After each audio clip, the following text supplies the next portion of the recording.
Folks, the time has come, and so have I. After over a decade of waiting, Devil May Cry 5 is right around the corner, which has fans old and new excited to see what this new entry has to offer. Thrilled as they might be, not every new fan has had the time to catch up on the 4 previous games and the anime series. Hell, there might even be some old fans who are starting to forget the details about what brought us here, to Redgrave City. That's why I took on the challenge of cutting through 7 years worth of content and mashing the resulting chunks into a complete DMC timeline in order to prepare you for Devil May Cry 5. I would still recommend checking out the earlier entries, because they're really just phenomenal character action games, but that's your choice. Oh, and naturally, big spoiler warning for the entirety of the Devil May Cry series. With all that out of the way, let's rock, baby. 2 millenniums ago, there was a war between the human world and the other, the Underworld. The Underworld. Basically, there was a powerful demon named Mundus who had amassed an army of demons and set out to conquer the human world. Among his ranks was the legendary Dark Knight Sparda, who upon seeing the cruelty the Prince of Darkness displayed, woke up to justice and formed a rebellion. Sparda single-handedly defeated Mundus, sealing him away in a marble vault. With Mundus' armies retreated, Sparda sealed the gateway to the human world, a massive tower called the Temen Nigru. This was no simple task, however. Sparda would need the blood of a human priestess, some of his own, and a great deal of his power. He'd pour his demonic energy into his sword, the Force Edge, as well as a mystic amulet. Doing so would cost him much of his previous strength, but it was a small price to pay to keep the human world safe. With the gateway to hell locked shut, Sparda also trapped a number of powerful demons inside the tower, and sealed it away underground. The Dark Knight's work wasn't done quite yet, however. There was still a great deal of evil in the human world, clever demons who'd find other ways to cross the dimensions, so Sparda remained in this world as its protector. He would be summoned to Demary Island by a clan of female demon hunters to help fight back Argosax the Chaos, a demon who'd taken the throne after Mundus was sealed away. Sparda later visited the island of Fortuna to seal away another gate to hell, this time using a sword called the Yamato. Also, apparently, Sparda served as the feudal lord of Fortuna for a stretch, but that's neither here nor there. In the 20th century, the legendary Dark Knight finally met his match, a human woman named Ava. The two fell in love and had twin sons, Dante and Virgil. To Dante, Sparda gave the Rebellion, another of his many, many powerful swords. To Virgil, he'd give Yamato, the very blade he'd used to seal the Hellgate in Fortuna. Lastly, on their 8th birthday, the twins were each given 1/2 of the Perfect Amulet, another artifact that had been used in the sealing. It was around this point that Sparda would do what all good fictional fathers do and disappear.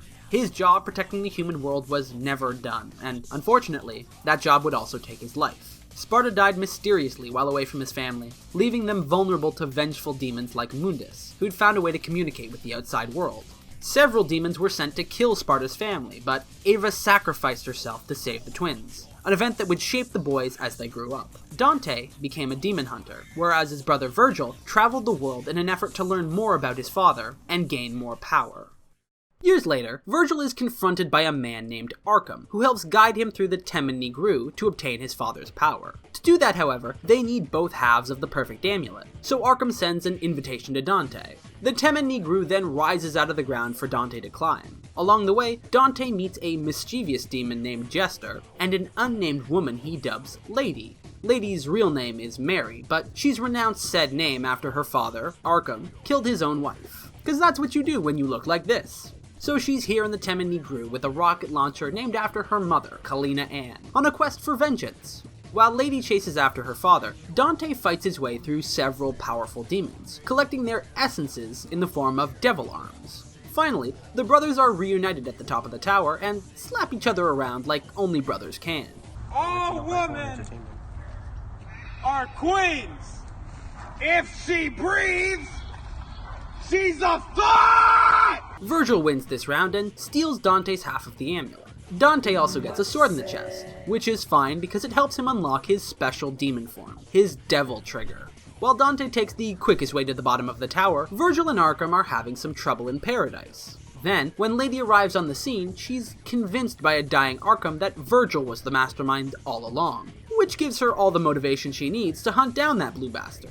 Cut to the tower's control room, where Virgil is struggling to get the gateway open. Dante shows up to fight his brother again, Lady quickly arrives not long after and joins in on the action, but all of this is broken up by Jester. It's at this point that we realize Jester and Arkham are the same person, both of which have been manipulating all present parties since the moment they arrived at the tower. He needed both halves of the amulet, Sparda's blood, and the blood of the original human priestess, which Lady happens to be a descendant of. With all the pieces in place, the gateway to hell is opened, and all present parties make one final mad dash to the top of the tower. As Dante heads into the demon world, Arkham gets his hand on the Force Edge, and obtains Sparda's power. Of course, no mere mortal was ever meant to wield that kind of power, so he ends up looking like Chaos 6. Dante fights the demon blob, and gets an assist from Virgil at the end. The two say some stupid shit, defeat Arkham, and descend further into hell to claim their halves of the amulet. Naturally, Virgil wants both halves so he can be as strong as their father, which results in one final fight between siblings. Ultimately, it's Dante who wins this round, but Virgil holds on to his half of the amulet and lets himself fall into the depths of hell to really connect with his inner demon. With his brother gone, Dante takes the Force Edge and heads back to the human world to regroup with Lady. The son of Sparda gets teary-eyed as he mourns the loss of his brother, to which Lady says something pretty cool and inspires him to name his shop Devil May Cry. Meanwhile, in the demon world, we see Virgil alive and well, rushing into battle against Mundus, the Prince of Darkness. Years later, on a night as ordinary as ever, a woman named Trish bursts through the front door of Devil May Cry and starts beating the shit out of Dante. Dante gets a sword in the chest, but it's fine because it turns out this little assault on his private property was to test his mettle. Trish enlists his aid to fight back against the Prince of Darkness, Mundus, who's resurrected and is back to stir more shit. Dante agrees to help, mainly because Trish looks eerily like his mother, and the two head off to Malay Island. As he explores the island, Dante gets new weapons, like another sword in the chest, and faces off against powerful demons. Among said demons is Nello Angelo, a powerful swordsman who rivals Dante's own strength. Dante fights Nello 3 times, and in the third bout it's revealed that Nello Angelo is in fact Virgil, who has been corrupted by Mundus. Dante is forced to fight his brother to the death again, but this victory nets him Virgil's half of the perfect amulet. With both halves combined, Dante can finally wield the Force Edge in its true form, the ooey gooey sword spear scythe named Sparda. It's also around this point that we find out that Trish has been working with Mundus the entire time. With the perfect amulet and Sparda's power, Dante descends into hell for the second time, where he is betrayed by Trish. What a shocker. Even despite everything, Dante still saves the woman, because she looks just like his mom. When Dante finally comes face to face with Mundus, the Prince of Darkness uses Trish as a hostage, and fires a few of his dumb eye lasers at the demon hunter. Before he can fire a killing blow, Trish bravely sacrifices herself, which gives Dante all the motivation he needs to fight Mundus in space, I guess. Mundus dies, Dante cries, and utters the best line in video game history. I should have been the one to fill your dark soul with light! He leaves the amulet and his father's sword with Trish, like a moron, and skedaddles out of hell. Before he can escape Malay Island, Mundus comes back for round 2. Trish also returns from the dead, offering Dante her power for one final attack. With Mundus finally gone, the two good friends embrace, like only good, platonic friends can. Dante decides that devils never cry, and after the two of them escape Malay Island, he renames his shop to just that, Devil Never Cry. Not a whole lot happens in the DMC anime, as it's focused on some odd jobs that Dante takes after the events of DMC 1. All throughout the series though, we can see Dante at his lowest. He sits around his office all day, ordering pizza he can't afford, barely even speaking to the people who come by, etc. After losing his brother twice, Dante is pretty depressed, but thankfully he has people in his life to help him get through it. In the anime, we're introduced to Patty Lowell, a young orphan that Dante pseudo-adopts, and J.D. Morrison, a man who acts like Dante's agent, so to speak. Besides new characters, this series reveals that Dante changed his shop name back to Devil May Cry not too long after DMC 1, and shows us how Lady and Trish first met. The series concludes with Patty being reunited with her mother, though she still visits Devil May Cry every now and again to help clean up after her Uncle Dante. Ah, Devil May Cry 2. What can you say about Devil May Cry 2?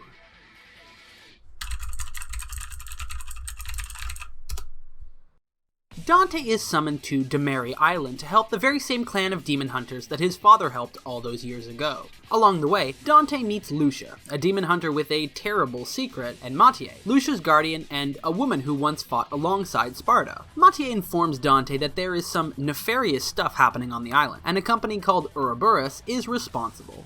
Arius, the CEO of said company, is trying to collect 4 powerful artifacts called the Arcana, in order to gain the power of Argosax the Chaos, that demon Sparda fought all those years ago. Dante, trying to act cool and aloof, flips a coin to decide whether to help. Remember that coin, it'll be important later. Both Dante and Lucia travel the island to stop Arius from collecting all 4 Arcana, but in the end, Dante just hands them all over to save Lucia. It's around this point that we discover that Lucia is just another of Arius' secretary demons, simply a defect who Mathieu took in and raised as a demon hunter. Dante, used to this shit by now, shrugs it off and sets off to stop Arius. Just as the Argosax ritual is nearing completion, something goes wrong. Remember that coin? The coin Dante kept flipping? The important coin? Dante swapped that coin with the Arcana coin, and tricked Arius good. The ritual to gain Argosax power fails, and Dante manages to defeat Arius. Unfortunately, 3 out of 4 Arcana is good enough to open a rift to the demon world. Seeing as this might be a one-way trip, Lucia offers to stop Argosax in Dante's place. They decide with a coin flip, which Dante ultimately wins. While Dante faces off against Argosax, Lucia fights a possessed Arius. She defeats Arius and discovers that the coin from before, the very special coin Dante kept using, was rigged the whole time! He really did want to help, he was just being a dick about it, like a true hero. Dante beats Argosax, Dante goes to hell, Dante comes back from hell. Lucia, the one good thing to come out of DMC 2, is never seen or heard of again. So remember that time Sparda was the feudal lord of Fortuna? Well, after he left, the people of Fortuna decided to keep worshipping him. They began a religious order, the Order of the Sword, which worked to protect the island from any demonic activity. Over time, however, the order became more ambitious. Under the leadership of Sanctus, the Super Pope, and with the help of Chief Alchemist Agnes, the Order began collecting various devil arms in an effort to access the demon world. The most crucial of these arms was the Yamato, which somehow managed to make its way back to Fortuna after Virgil had been defeated. So the Order began siphoning demonic energy and created several artificial demons to fight for them, as well as awakened many of the Order's members, like Agnes, and the General of the Holy Knights, Credo. All of this demonic activity doesn't go unnoticed, however, and the good people at Devil May Cry take a trip to Fortuna to find out what's really going on. Among the knights is a young man named Nero, who has white hair and a glowing demonic arm called the Devil Bringer. Nero does his best to hide his arm from the people of Fortuna, but he's grown quite adept at using it in combat. Nero also clearly has a thing for Kyrie, Credo's sister, though he likes to be a bit of a tsundere about it. Now, with all that set up, we can begin. It's the Festival of the Blade, a time of celebration and worship in Fortuna. Kyrie is performing, and Nero is late for the show, but manages to arrive just on time. He's even gotten a gift for her, though he tries to act aloof about the whole ordeal. Just as enlightened atheist Nero is about to step out in the middle of Mass, Dante drops in and kills the Super Pope. Naturally, Nero goes apeshit and tries to kill Dante. Dante gets a sword in the chest. Sensing something special in Nero, Dante decides to leave him alone, which pisses Nero off even more. He gets the order from Credo to hunt Dante down, so with his sword, the Red Queen, and his revolver, Blue Rose, Nero sets out. Along the way, Nero fights a few demons, encounters a few Hellgates, and meets Gloria, a new recruit at the Order. Nero eventually stumbles upon Agnes's secret lab, where the truth of the Order is revealed to him. When his back is against the wall, quite literally, something powerful awakens inside Nero, which allows him to restore the Yamato back to its original strength and gain a devil trigger. He even goes on a little rant about power. None of this is reminiscent of anyone we know, however, not at all. Nero decides to go to the Order's headquarters to get to the bottom of things. When he arrives, he's confronted by Credo, who shows off his hot, angelic body. He's no match for Nero, however, but before he can strike the finishing blow, Kyrie arrives and witnesses the scene. She's horrified and confused, which allows Agnes to take her hostage, like a true coward. Both Nero and Credo call off their battle to try and save Kyrie. Nero tracks down Agnes and beats the shit out of old Bug Boy, but before he can save Kyrie, she's kidnapped by a group of Sanctus's angel soldiers. Nero chases after them, but is stopped by Dante along the way. He needs Nero to hand over Yamato, which Nero refuses to do, so they fight. Dante wins that match, but lets Nero keep the sword. He wants it to stay in the family after all. Oh, also, Gloria was secretly Trish the whole time. What a shocker. Nero finally tracks down the now awakened Sanctus, who reveals the Order's true secret weapon, the Savior. Sanctus needed a descendant of Sparda to power this Goliath, and while Dante was originally planned to go in the core, Nero will make a fine substitute. It's at this point that we can pretty much confirm that Nero is Virgil's son. It's not official, but considering all the evidence we've seen up to this point, it's a pretty safe guess. With Nero in the core of the Savior, Dante has to come to his rescue. Dante goes back through the entire game, finishing off all the bosses from earlier, as well as sealing the Hell Gates. Dante also has a very exciting battle against Agnus, retrieves the Yamato, and destroys the original Hell Gate. He then sends the sword into the Savior's core for Nero to get, which gives the young man the upper hand against Sanctus. With that, Nero destroys the Savior and saves the world. He and Kyrie share a tender moment, while Dante, Lady, and Trish all head back to Devil May Cry.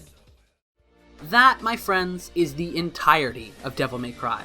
It's been one hell of a journey. Dante's faced countless foes and made equally as many good friends. Now all that remains is to see where we go next, what sort of adventures this 5th installment has in store, and most importantly, we get to see how Dante will be impaled by his own sword in this game. Until then, stay stylish, baby. Thank you for watching this video. If you enjoyed what you saw, give this video a like, and maybe consider subscribing for more content like this. If you want to stay up to date on our channel, you can follow us at DigiDreamClub on Twitter. We post announcements for new videos, as well as other dumb stuff we can come up with. I hope you have an awesome day. See ya!